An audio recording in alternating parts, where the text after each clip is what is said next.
And we're back like we never left. Oregon fans, what's going on? How we living? Thank you so much for tuning in to another episode of the Ducks Dish podcast. I'm your host, Max Torres with ScoopDuck on 3, and we got a jam-packed episode for you guys today. It's Monday, July 1st, 2024, coming to you from Long Beach, California.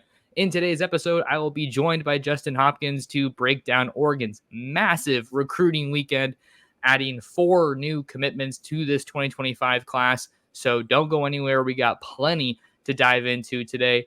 But before we get into that, the Ducks Dish podcast is brought to you in part by Ranchito Grill in Springfield.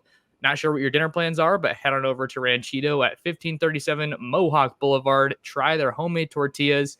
They got great food, a great environment, and they will take care of you. Say what's up to my guy, Ruben, and let him know that Max Torres sent you. Not rolling solo, like I said, we are here on the ScoopDuck YouTube channel with the man himself, the newlywed Justin Hopkins. How are we doing, Justin? Congratulations, and glad to be back with you. Yeah, thank you. Yeah, you and I, of course, went away, and so we kind of knew that what that meant. Obviously you had your trip and my wedding, and so we knew all hell was going to break loose, and it did. It did. It really felt like that. We got. I have some smaller stories to get into, kind of with some of these commitments, but let's see. Why don't we just get started talking about Jordon Davison? He I think he was the one that got things rolling on Friday. The 2025 running back out of Santa Ana, California, modern day, chose the Ducks over the likes of Michigan, Ohio State, and Alabama as Rashad Samples gets his first signature recruiting win here in the 2025 class. What do we think, Justin, about the Jordon Davison edition? Yeah, I mean, I think that's a real tip of the cap to Coach Samples because, to be honest with you, 2 or 3 weeks ago, I don't think he would have been a Duck. And, that official visit really changed things. I honestly, and this isn't me throwing shade, but yeah, if Carlos Lachlan was here, I don't know that he would be a Duck. And that's not a slight on Locke, who's done a great job with Oregon's backfield. And obviously he went to Ohio State. But I think, like I said, Coach Samples really got it done there. I love this pickup for Oregon because it's an absolutely perfect complement for D'Air Hill, who's a little bit more of the smaller, shiftier guy. Then you bring in Davison, who could be the banger. A lot of chatter about his weight, 240. He doesn't weigh 240 pounds, but even if he weighs 230 pounds, they could get 5 pounds off of him without even, breaking a sweat if they needed to. So, Oregon's clearly confident enough in his speed. I've heard a lot about his pass catching ability out of the backfield. And I love this pickup, not because of just the player, because of what Coach Samples was able to do. And, of course, he goes to modern day, which is another feather in the cap for Oregon. Jordon Davison has been one of my favorite players to cover since I moved out here to Southern California right before the start of the 2022 season, Justin. And at that point, he was only a sophomore. So this is a guy that when I saw him, really from the first time I saw him, he looked like a college back already, just like way advanced physically. Some of the things that kind of stand out to me from a player standpoint, a skill set standpoint, he's obviously a really strong back that can run you over. And I like his vision too. I think his vision is part of what makes him special as a running back that's joining the backfield in Eugene. And he's just someone that I think is I'd say he's like a threat to score every time he touches the ball, but maybe in a different way than people are used to. He's not crazy explosive or necessarily really fast like a D'Air Hill, but like you said, to your point, I think it's an awesome combo to D'Air Hill, Thunder and Lightning for the Ducks. And what a wild recruitment this one was, Justin, because I thought it was Oregon and Ohio State for the longest time, but the Buckeyes added a couple of backs in Bo Jackson and Isaiah West. And then this one ended up being Oregon versus Michigan, and the Ducks were able to get this one done in a decision that really came down to the wire from what I was being told. Yeah, I think it was close. I know Michigan, this one started heading towards Oregon's direction there just a few days kind of before decision. I know Michigan pulled out all the stops. I mean, I heard some stories about, them making a play to get him in the end, but obviously the Ducks were able to hang on. And I think part of that is that modern day connection. You're going to come up and you're already going to know some guys on the roster. Obviously, they're recruiting guys, behind him as well, really heavily. So, got to think that helped Oregon.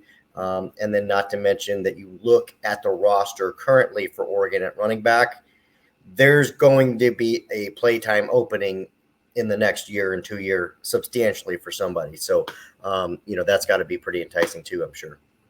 Jordon Davison joins the likes of Nasir Wyatt in Oregon's 2025 recruiting class, his teammate that plays on the other side of the ball at Mater Dei. And that is now 4 players in 2 combined cycles from Mater Dei that have chosen to take their their talents to Eugene, with the Ducks also signing All-Americans Aiden Breland along the defensive line and then Jack Wrestler at wide receiver. So that Mater Dei pipeline is looking alive and well for sure, Justin. And they're going to be sticking around. The Ducks are in the Santa Ana area for years to come.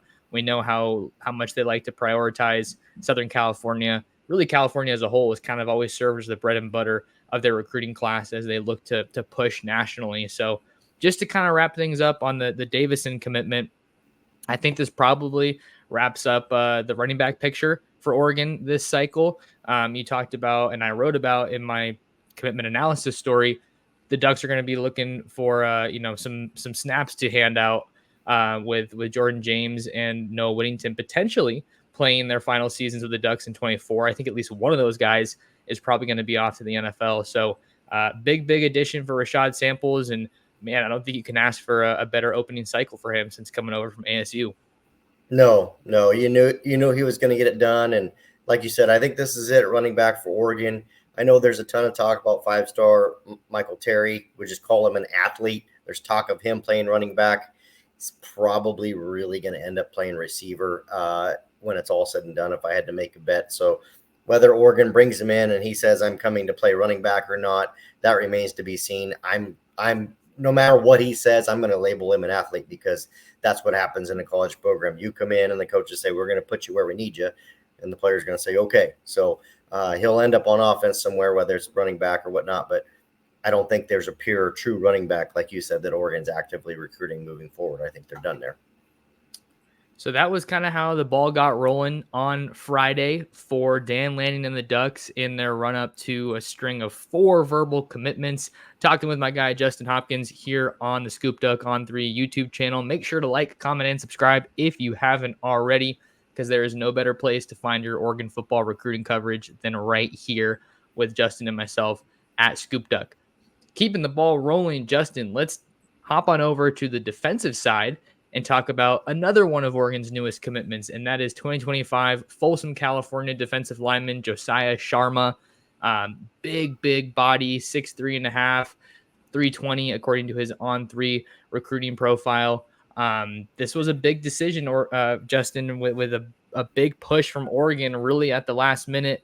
I said I kind of alluded to some stories within these commitments, so just to give yourself and then the listeners and the viewers a little bit of inside access here, I was driving to Sequoia for my camping trip, and I was worried about losing service. It could kind of happen at any point. I got a call about an hour and a half out from that decision, and was more or less told that Oregon was going to be the one to get it done. So they beat out the likes of Alabama and Texas in that recruitment in what was a pretty crazy finish with a lot of last minute phone calls, not only for myself, but just in that recruitment. So Ducks were able to continue to get the top D lineman out west, and what an addition that was for Oregon.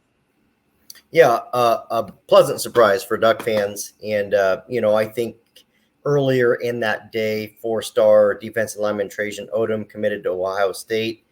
And, at the time you kind of think, man, that was the one we had the better shot for. But ultimately it was Sharma, which either way, they're a different player. They're both going to play on the defensive line. But obviously Sharma, you look at him in the 320, 330 range, whatever he is. You're looking at Odom, he's down more in the 280 range. They're a different player. So I think this was good for Oregon. I think getting that big body to be in the middle was really needed. I know that they've got some bodies now, but clearly – they felt the need to bring in Derek Harmon to fill that role in this offseason with the transfer portal. I think you put the likes of Sharma with Amari Washington and the guys they have now, and that's a good 1-2, maybe 1-2-3 punch there for years to come. So, again, this isn't a guy that was like, a huge backup.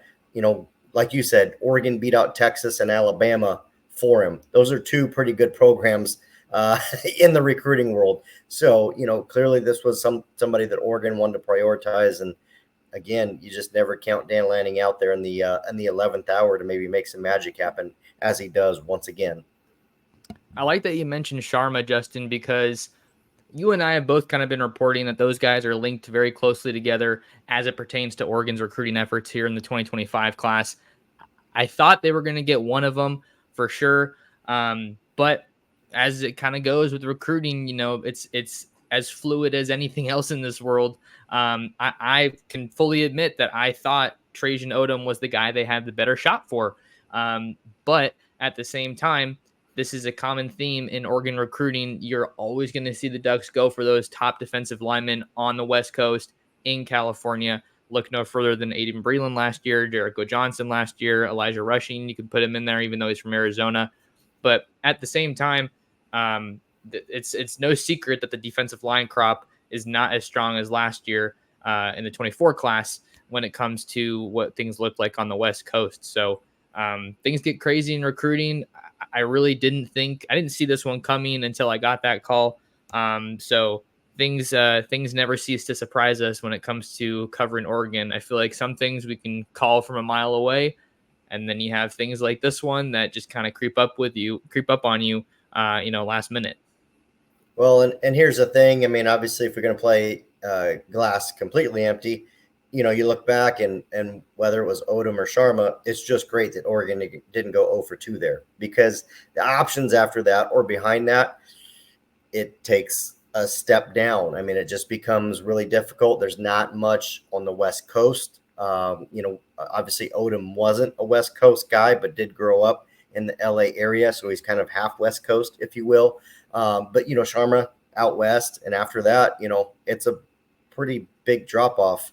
And there's just not many bodies. So, Oregon can recruit that position nationally, but it certainly makes their job a lot easier when they don't have to just rely on that. So love that they didn't go 0 for 2. Thought it might have been Odom. Not upset about Sharma. Just, it's a perfect addition to this class. And again, it really made it a good Friday for a lot of folks. And let's see. Sharma now joins a pair of commitments for the Ducks along the defensive line, defensive front seven, in the aforementioned Nasir Wyatt out of Mater Dei, and then Matthew Johnson out of Concord, California, De La Salle. So that defensive front is slowly but surely rounding into focus. So that's a big addition for the Ducks. And I think moving forward, there's not too many names that we need to keep an eye on along the defensive line, Justin. But I think one of the biggest ones that we should probably mention here that's set to come off the board here in just a couple of days on Wednesday is Cincinnati, Ohio, Winton Woods edge Justin Hill. He is going to be choosing from Oregon, Ohio State, USC, and Alabama. I have a story up on ScoopDuck right now that you guys can read called Torres' Take, making the case for Justin Hill to Oregon.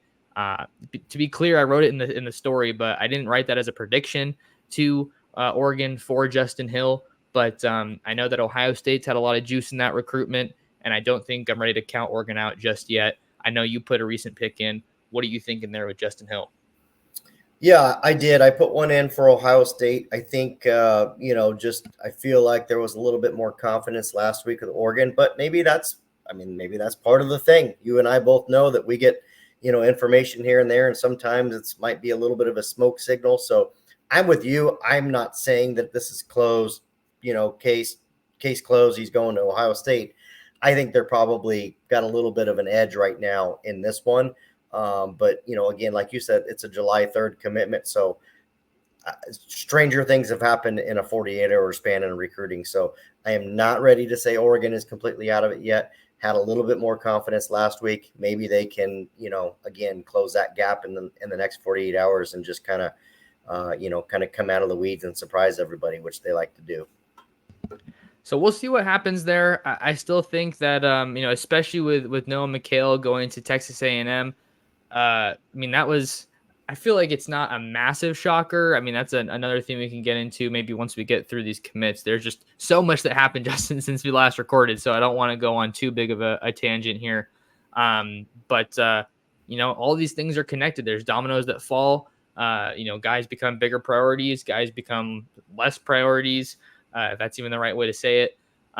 But fact of the matter, no Mikhail off to Texas A&M as of right now. And I think that makes Justin Hill that much more of a priority for Oregon. So it's going to be an interesting 48 hours ahead of us, depending on when you're listening to this or watching this. Maybe you're at the gym, maybe you're running some errands or driving somewhere. We're just glad to have you along. But I think the last point I'll add about Justin Hill here, Justin, lots of Justins going on, is I think he is someone that we can kind of view as someone that Oregon could use to really establish their recruiting base in the Midwest. And I feel like the timing couldn't be better since they are joining the Big Ten Conference in a move that I think was official today, potentially. I know that OU and Texas to the SEC, but like July 1st is a big date for conference realignment. So Oregon's really trying to push into the Midwest, and Ohio is one that always has really good guys, Justin Hill and Trey McNutt being two of the biggest that Oregon is after in the 25 cycle. Yeah, I think like you're right. That's an opportunity to really kind of dig in and start really recruiting that footprint even more, which they've just kind of been chipping away at. Justin Hill would raise a lot of eyebrows there because, I mean, he's been, long considered an Ohio State lean. I think very few have given Oregon, honestly, a real shot to this point at all. It's kind of funny because I go around and read stuff and, like, for instance, just read on the Alabama site that they feel Justin Hill's between Alabama and Ohio State. Maybe they're right, but I certainly think Oregon's more than an afterthought in this recruitment by a long shot. I think that, those are the three schools that you're looking at there for. But, that's what Oregon – I mean, I know we're going to talk about him, but Dorian Brew, perfect example. Nobody was really giving Oregon a shot, and voila, here we go. But and credit to the staff because that's how they roll. And they like doing it that way. Well, what better transition to our next commitment to break down than that, Justin? 2025 5-star Conroe, Texas quarterback Dorian Brew announced his commitment to the Ducks over the weekend. And then here's another funny little story within kind of just my trip to go camping.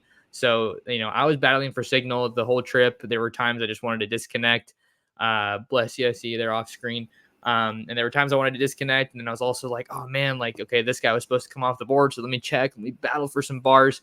We were kind of on a hike, really weird, but we saw a proposal happen right next to us, which was an awesome experience, and happy for that couple. But I just got some signal, snagged my girlfriend's phone, and I said, hey, let me just check on the Oregon class, the commitments. So I looked at the commit list and I saw Dorian Brew, and I was like, what? No way. That actually happened? Like, is that a glitch or something? And then I looked at the other posts and I saw, Hayes's edit, and it was real. So, I mean, that one more so than the Sharma one, because I at least had a couple hours there. That one caught me completely off guard. Everybody thought he was Ohio State's to lose for the most part. Texas was also in the picture, as was USC, but boy, what a shocker, Justin. Oregon snagging a 5-star DB in Dorian Brew. Yeah, I mean, that's legit. I mean, those are the surprises that people love, right? And, of course, again, you're camping, hey, I'm recording. Okay, you guys can hear my cat. I know you can hear. I'll kick her out in a minute. But no, I mean, of course, this had to happen on a Saturday of my wedding. You're obviously fighting for signal if you get it at all. And it's just like, boom. Not is it just like, oh, hey, somebody that everybody expected to commit to Oregon committed. It's like, oh, okay, here's a 5-star elite cornerback committing to Oregon.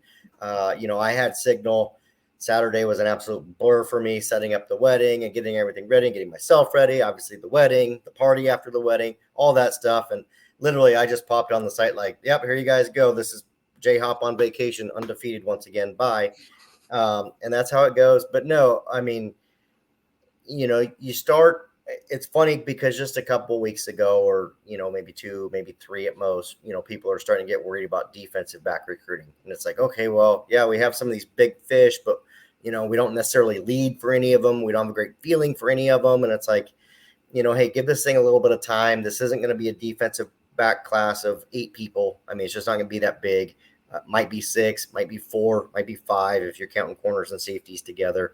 And so now you kind of go and look, and it's like, if we're taking 2 corners and one of them is Dorian Brew, I think we're going to be okay, So, yeah, you see Oregon maybe miss out on an Adonis Curry, or, maybe they're kind of deciding what to do with Chris Lawson. And next thing you know, Brew's on the list. And it's like, oh, maybe Dan and Marshall know what they're doing after all. Maybe we should just let them cook. But, yeah, good surprise. Obviously, you and I can get into it, but we both know long ways till he signs. Got to keep the pedal down. Got to recruit him. We all know that. That's the way it goes when you get in 5 stars. They've had to do that with Dallas Wilson for months now. This will be no different. But again, credit the staff for getting it done. And some more insight here to talk about Dorian Brew here, Justin. He was one of the many 5-star guys that I got to meet out in Nashville, Tennessee at the On3 Elite Series. I spoke with him. I spoke with Naeem Offord, the Ohio State verbal commitment from the state of Alabama. And both of those guys took official visits to Oregon. And, Oregon was in the mix, but I didn't get the overall impression like, man, this guy's really gushing about Oregon. He's loving what they're building and everything they're showing him, this, that, and the third. But, I mean, Brew is and probably was always the more realistic option. He's in the state of Texas, where we know Oregon has extensive ties. But funny that we just finished talking about Justin Hill. Dorian Brew is originally from Ohio, which is one of the big reasons that he was, being projected and predicted and all that to the Buckeyes. He just moved to Texas middle of last season. So that was something that I didn't know until probably a couple weeks or a month ago, I think it was. So, if you're looking for storylines, I think Oregon is just doling those things out left and right for you. So what a phenomenal get for Rashad Wadu, Dan Lanning, and the rest of that defensive staff. But like you said, it's going to be a battle to hang on to him, because you're not going to see any of those other schools go away. Well, and that's become the new recruiting rival, right? Ohio State. It's really honestly no longer USC. It hasn't been Washington for several years now, because as successful as Kalen DeBoer was at Washington, it wasn't showing up on the recruiting trail. So, Oregon's kind of pivoted here, if you will. They can pick who they want for the most part on the West Coast. And then, you start looking at it. They're battling Ohio State for guys way more than they are any of those schools. So, Michigan a little bit here and there, Texas quite a bit. They're going toe to toe with Texas a lot. I think everybody realizes it's pretty tough to go up against Georgia. I mean, Oregon's won a battle or two along the way, but they're really tough to beat consistently. So, and that's okay. If you're second place or third place behind Georgia and Bama, or Georgia and Texas, or Ohio State and Georgia, you're recruiting really well. So obviously we're looking at that now, and Oregon's quest for a number 1 ranked recruiting class continues. So I want to go a little bit off script here, Justin. I think you'll be very prepared for it, but just figure while we're talking about Dorian Brew, let's talk about the other DB that the Ducks were able to get in Maryland DB Brandon Finney from, Owings Mills, Maryland, McDonough High School, 6'2", 185. He took his official visit to Oregon during that June 21st weekend, and he's a guy that we haven't gotten to talk about since we last recorded. I remember I was speaking with a source just coming out of that weekend, and he said, hey, I feel like we've done enough to really kind of emerge as the leaders, or at least tie ourselves with Penn State. And I don't know, it's you have conversations like that as well, Justin, I'm sure, and it's kind of hard to put that into perspective for someone who's maybe not, eat, sleep, and breathing it. But I was like, oh, okay. I mean, I can understand why you would say that, but I don't know if I really believe it. I mean, it's been a source that's been very good to me, so I'm not trying to throw anyone under the bus by any means. I'm just trying to give some more insight to our listeners and our viewers, because when that one popped, I was like, oh, well, right. That's why they were saying that. Yeah, it's tough to know.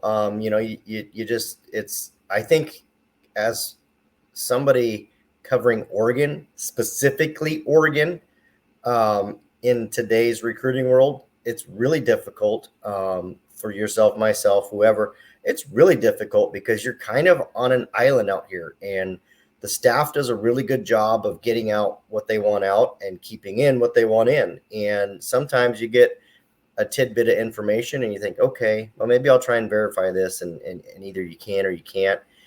And, you know, then for instance, on Finney, I went back and checked with folks around the Penn State program. They're like, man, this kid nearly committed here 3 weeks ago. And I mean, like, I'd be shocked if he didn't go to Penn State. And it's like, okay, how good is my intel, right? Like, it gets really tough. I mean, like, you know, just like we were talking about Justin Hill a little bit ago, nobody's given Oregon a shot here. Yet you and I are both kind of like have it in the back of our mind, at least, that like, I think Oregon's in this. Like, you know what I mean? They're not out. And I know I made my prediction for Ohio State, but Oregon's definitely not out on that. And I think we're like the only two talking about it. And so then you're like, okay, am I being a homer? Am I like, what am I doing? So yeah, I think with Finney, I felt that way because it was, you know, I'd gotten similar information to what you've been told. And I'm like, okay, are you sure? Like, are you positive? Because I know over here, like Penn State's really confident. And so, yeah, it worked out. That's an elite pickup. I mean, I know folks are kind of like, oh, okay, cool. And now you start looking at Finney and Brew as your two corners in this class. That's filthy. Those guys are going to get out on the freaking track field and race each other because they're elite athletes on track too. So, you know, that'll be interesting. That's incredible. Finney's obviously a little bit longer, but Brew is by no means a short guy either. So, you know, that's a backfield you can build around. And I know we'll get into it, but, you know, Oregon might be on the verge of starting their safety class with a really big name. And it's like, man, you put those three in there and we're talking about them maybe taking 4 or 5. And you're like, oh, crap, this worked out pretty damn well. It's shaping up to be another special class for the Ducks. And I can't say that you or I are surprised. Maybe some of the people on the site are a little surprised because it seemed like it was not all doom and gloom, but you know, you see those comments there like, oh man, we missed on this guy, we missed on that guy. And I feel like you and I just do our best to say, hey, this is what we're hearing. And, you know, you just got to wait, you know, be patient with everything. And, you know, just to wrap up my last point with Finney on that intel, you know, the Ducks had to overcome timing. They had to overcome, like, I did not know about Finney until a couple of weeks ago. And I think I saw he was linked to Oregon, but I didn't know it was that serious. Like we've said, he's all the way out there in Maryland. So Penn State obviously had distance on their side, but it's a lesson that we've seen so many times, and it cannot be overstated. Never underestimate an official visit. And I think we probably saw that with Noah Mikhail and Texas A&M. They got the last official visit, and he ended up picking the Aggies. I expect the Ducks to continue to try to recruit him. But that was definitely one of the big storylines from the weekend. So, you know, just to kind of wrap up on Finney, the Ducks keep pushing into the DMV after they signed Ifeoma Degwu, another big-time DB out of St. Francis Academy in Baltimore, Maryland. But, man, the Ducks stay hot. I don't know if you wanted to get into another DB that we were maybe alluding to, or if you wanted to get into the last commitment that we haven't gotten to. I don't know what your charge situation, your timing situation is. No, it feels like it's a perfect segue to talk about the next DB who, you know, I did allude to. And yeah, I know you know who it is. We don't have to say it, but obviously, you know, 5-star safety Trey McNutt is who we were talking about. And, you know, you and I both put in predictions for Oregon last week based off intel that we felt really strongly about Oregon's position there.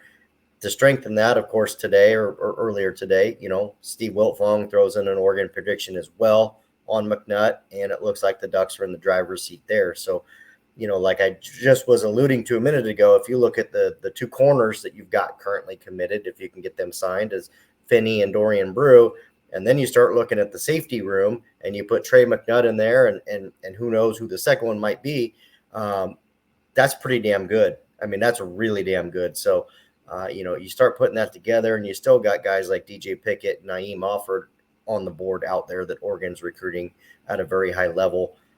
Maybe they can get one of those guys and fill this thing out. I don't know, but you start looking at that, and that is the building blocks of an elite class. McNutt has mentioned maybe deciding in the fall, but you never know. We've seen guys change their mind, and maybe we see a decision, you know, at some point this summer. So we'll see what the timeline looks like there with McNutt. But I remember when Steve put his, one of the readers on the site on ScoopDuck put in, you know, McNutt Fong Bomb. And I know you and I hopped in there and we're like, hey, welcome to the party. Or I think you said, welcome to the club, buddy. And then I said, well. Would you look at that? So that was definitely a fun moment. I was a little bit bummed because I had my massive moving day on Tuesday, and I wasn't able to sit down and put in my Trey McNutt prediction. So you beat me to the punch on that one. But my God, what an absolute craziness. I don't even know what to call it. Chaos this move has been. I'm finally in my new apartment here in Long Beach. I only moved like 5 minutes away, but I showed the viewers do not want to see what this room looks like on the other side of this laptop, but we finally got Wi-Fi and it's here. Small side story, small tangent there. But yeah, I think if the Ducks can add McNutt, I've said for a while they probably need to get one of McNutt, Fahim Delaney, or Jonah Williams. Jonah Williams is a guy that I think it might be looking a little bit more optimistic right now for Oregon, just because there was some shakeup with Texas A&M's coach bolting to go to Austin and coach the Longhorns program. But Trey McNutt is a guy that I felt was trending Oregon's way for a little bit.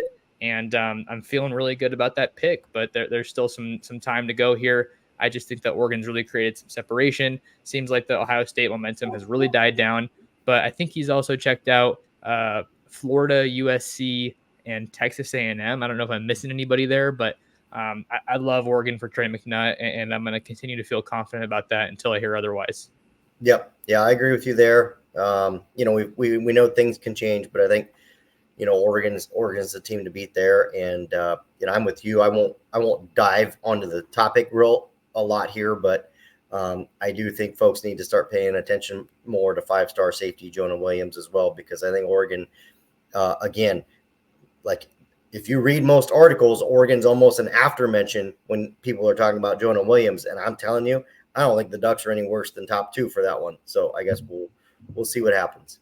There you go. Okay. Yeah. I mean, and that's basically, that's the whole afterthought piece. Like that's kind of where I was coming from, leaving Nashville, getting to talk to other writers there, getting to talk to Jonah himself.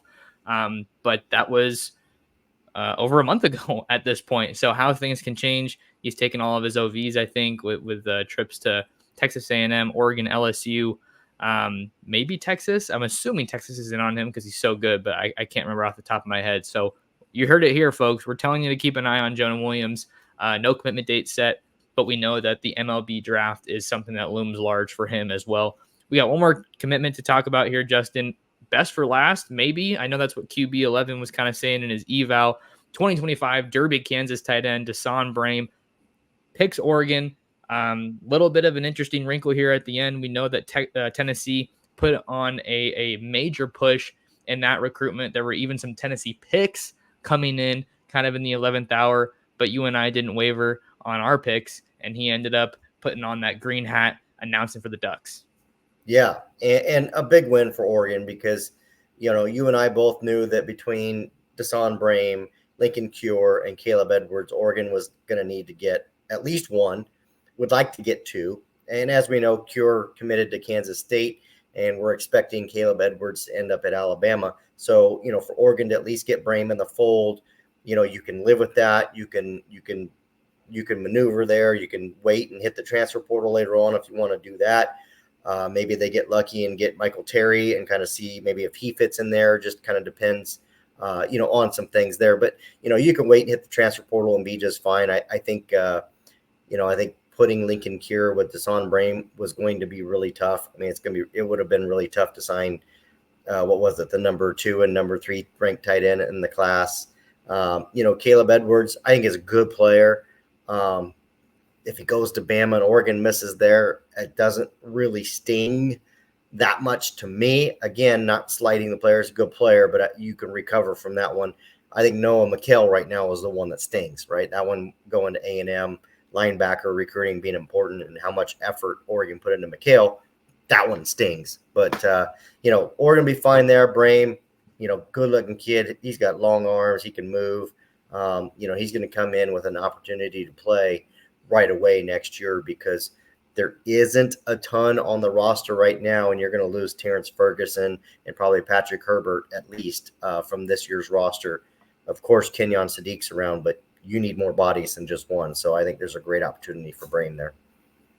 And then looking at Brame here on the On3 industry ranking, he's a 4-star guy, 93.02, number 98 player nationally, number 3 tight end in the country, just one spot behind Lincoln Cure, who you mentioned, Justin, and then the number 4 prospect in the state of Kansas, which is a loaded state this cycle, I might add, Justin. So important for Oregon to continue to push into that state, one that I think the Ducks have a good shot at, because Dan Lanning's a Kansas City native. We know that I think there is a Kansas City, Kansas, and a Kansas City, Missouri.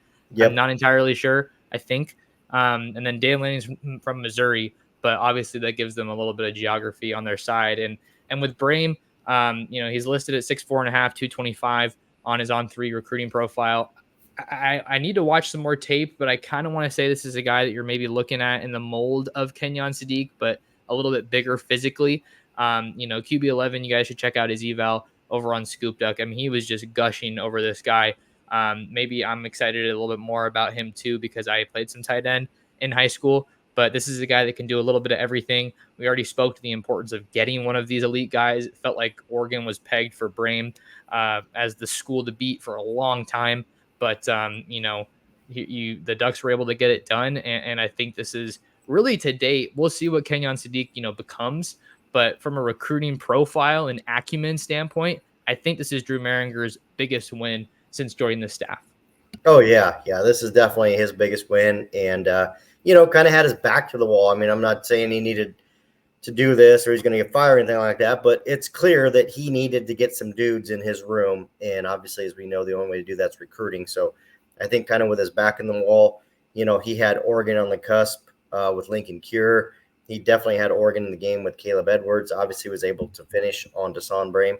And who knows, right? I mean, those two guys, I believe Oregon was probably the runner-up for Lincoln Cure. If Caleb Edwards goes to Bama as expected, I would say that Oregon is more than likely the runner-up there. You can circle back on that. You can come back in October and November and just make sure those guys are happy with their decisions and everything's good. And who knows? And not to mention, I mean, last time I checked, Kansas State's head coach comes up. His name comes up in a lot of coaching searches every year, so there's potential there. I'm not saying it's going to happen. It's just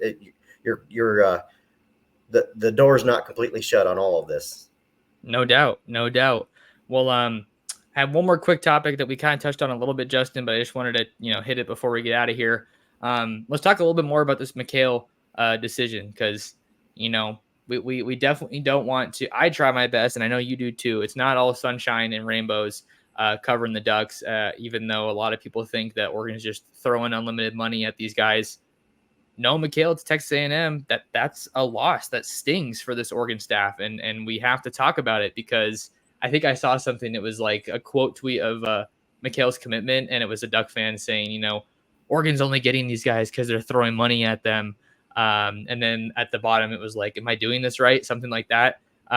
So I don't know if you ended up seeing that. That was kind of a funny post, but this is one that came down to the wire as well for Mikhail. I put my prediction in for Mikhail to end up at Oregon back in May, and I felt really, really good about it. Based on everything I was talking to. It was one of my strongest connections here in Southern California, where Mikhail is obviously from. But I gotta own up to it. You can't get every pick right, and this is one that I missed on. But who knows? There's a lot of time, and maybe he ends up at Oregon when it's all said and done. But that was definitely a big storyline from the weekend. Yeah, if I was you, I'd keep that pick, just because I don't think Dan Lanning's going quietly away on this one. And I don't like to be the guy that's like, oh, he committed somewhere else, don't worry, Oregon will flip him. I'm not really trying to say that. What I'm really trying to say is, now, here's what I'm trying to say. Oregon's not going to give up on Noah Mikhail, as they shouldn't. And people, just like people haven't given up on Dallas Wilson, okay, people aren't going to give up on Dorian Brew. That's how recruiting works. And so, I don't do that with every guy, but I think there's some obvious ones where you say, okay, you know what, Noah Mikhail committed to A&M. Oregon poured a ton of resources in there, probably led for a decent part of his recruitment. They're not going to go away. I'm not saying they're flipping him. That's not what I'm saying. I'm saying they're not going to go away. They're going to keep chipping away, and then we'll see what happens. So that one definitely stings. I think Trajan Odom was up there on the sting level, but Noah Mikhail is probably the biggest one right now that I can recall in this cycle that, I feel like Oregon had the best shot with, was in a good place with. And I'm not going to sit here and be like, oh, Texas A&M bought him. They won out for his recruitment. It's that simple. I mean, Oregon wins out for some of these guys too. It might be because of NIL, might be because of other stuff. Texas A&M closed out well there and landed a really good linebacker. We'll just see if Oregon can chip away at that over the next few months. And one thing that could help Oregon, I know that Texas A&M doesn't have a Florida level schedule, but you just have to look at what these two programs have to sell. Dan Lanning has had a heck of a start to his career as a head coach at Oregon. Elko, he was a good DC at A&M when he was there, turned things around at Duke. But as far as what is on the table, what the on-field product looks like at Texas A&M, there's not that much to sell compared to Oregon, at least under Elko's regime. But like I said, he just got there. So I'm not trying to tear A&M down by any means. I'm just saying that Oregon certainly has more that they have put on the field in recent years. Especially if we're just, talking about those two coaches.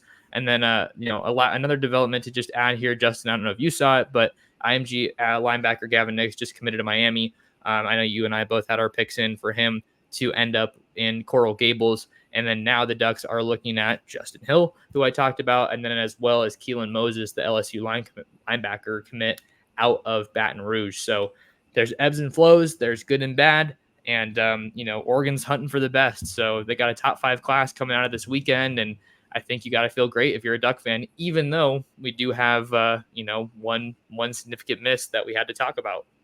Yeah. I mean, it's going to happen. You're swimming with the big fish. It's not like Oregon missed out on a guy and he went to Washington State or something. That's not what's happening. That when people used to get frustrated at it, yeah, I was frustrated at least, but I could understand that. Probably shouldn't lose and miss out on guys to Washington State or Utah or whatever. We're not even close to that now.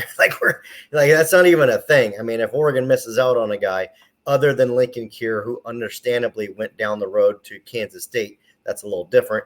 Oregon's missing out on guys to Texas A&M or Texas or Ohio State or Georgia or Bama. That's where they're at. So I'm with you. I mean, Gavin Nix was a guy I think Oregon had a great shot with. And I think we documented it a little bit. His flight going home was a disaster. I mean, he was delayed a full day up in Seattle and just that was a kiss of death. I mean, it's going to happen. I mean, there's nothing you can do about it. And I'm not saying that's the only reason he didn't come to Oregon, but it certainly didn't help the cause. As you know, your parents are with you and they're talking about, you sure you want to go play 3,000 miles from home? And then it takes 3 days to get home. Yeah, that kind of is a killer. And so, like you said, Keelan Moses, the LSU commit that visited Oregon, I'm not even sure. I kind of think Oregon leads there, and I know he's committed to LSU, but okay, so maybe you can get that one because I think they're only taking 2 in this cycle, preferably. Justin Hill, maybe they can do some late magic there, and then suddenly you're looking at a couple linebackers there potentially for Oregon. And I don't think, I mean, at the end of the day, if Oregon gets this lucky and ends up with Keelan Moses and Justin Hill on the commit list, I don't think anybody's going to be upset about that. Be like, well, sucks we missed out on Mikhail, but we'll be okay. Of course, that's not a guarantee to happen, but and then Oregon will stay there with Mikhail. I mean, it's just he's going to be one of those guys that I know that we'll be talking about again in October or November or December or whatever. Yeah, I think I don't know. I'm not predicting this is going to happen, but kind of to the effect of what you're saying. Let's see if Noah Mikhail pops up for an Ohio State game or something like that when the Ducks are really cooking and it's time to see what they're all about. So we've gotten into a lot of great stuff here, Justin. Maybe went a little longer than expected, but my God, we had so much to talk about. Any final thoughts from you before we get on out of here and I get this thing uploaded? No, we'll get back into these folks. You just caught us on a week of a little bit of chaos. I'm not getting married again anytime soon, so we should be good on that front, and we'll be glad to get back in the routine and getting these to you guys every day. Appreciate the support. Absolutely, that's definitely my goal here with the pod is to try to go as often as possible, 5 days a week if possible. And just because we're in a dead period doesn't mean there's going to be a shortage of news, folks. The OV's just wrapped up, and we have a ton of commits that are going to be recruits rather that are going to be making their decisions coming off the board here. So if you guys want to find more of Justin, you can follow him on Twitter/X at JHopkinsSD. If you want to find more of me, you can find me on all social media platforms at mtorresports. And then come check us out at ScoopDuck.com. Check us out for just $1. We are growing, and there's no better time. We are in the last month, Justin, without football of 2024. Feel like I could have started the show off with that, but man, just telling you guys, this is the time to be here. with us at ScoopDuck. You're not going to find better coverage of Oregon football and recruiting than what we offer here with the On3 network. So make sure to subscribe to the YouTube channel as well, and then share the show, share the Ducks Dish podcast with your friends, with your family, and with other Duck fans. And we'll catch you guys in the next episode of the Ducks Dish podcast.